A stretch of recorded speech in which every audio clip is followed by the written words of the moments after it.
സ്വകാര്യ വ്യക്തിയുടെ ഭൂമിയിൽ നിക്ഷേപിച്ച നൂറുകണക്കിന് ലോഡ് ക്വാറി മാലിന്യം ഒലിച്ചിറങ്ങി താഴ്വാരത്ത് താമസിക്കുന്നവരുടെ നിരവധി കിണറുകളും കൃഷിയിടങ്ങളും മലിനമാക്കിയതായി നാട്ടുകാരുടെ പരാതി. മലപ്പുറം കൊണ്ടോട്ടി നഗരസഭയിൽ നെടിയിരിപ്പ് ചെറളക്കുണ്ടിലെ ജനങ്ങളാണ് പരാതിയുമായി കൊണ്ടോട്ടി നഗരസഭയെ സമീപിച്ചത്. നല്ല മഴ അത് അതിന്റെ എഞ്ചിനീയറിംഗ് വൈദഗ്ധ്യമുള്ള ഒരു മണ്ണിന്റെ ഘടന അറിയുന്നവരൊക്കെ പരിശോധിച്ചിട്ട് തന്നെ ചെയ്യാൻ പറ്റുള്ളൂ.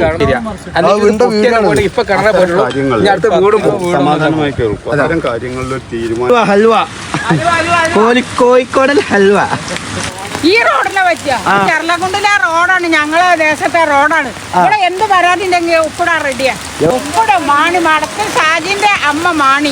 കൊണ്ടോട്ടി നഗരസഭയിൽ നെടിയിരിപ്പ് ചെറളക്കുണ്ടിലെ ജനങ്ങളാണ് പരാതിയുമായി കൊണ്ടോട്ടി നഗരസഭയെ സമീപിച്ചത്.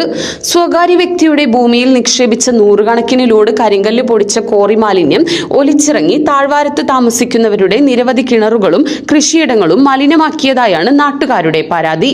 ജനവാസ മേഖലയിലേക്ക് എംസാൻ മാലിന്യം ഒലിച്ചിറങ്ങി കുടിവെള്ള സ്രോതസ്സുകളും കൃഷിയിടങ്ങളും മലിനമായത് ഒട്ടേറെ കുടുംബങ്ങളെ ദുരിതത്തിലാഴ്ത്തിയിരിക്കുകയാണ്. നഗരസഭാ ഉദ്യോഗസ്ഥർ സ്ഥലത്തെത്തി സ്ഥിതിഗതികൾ വിലയിരുത്തി. നെടിയിരിപ്പ് വില്ലേജ് ഓഫീസറും സ്ഥലം സന്ദർശിച്ചു.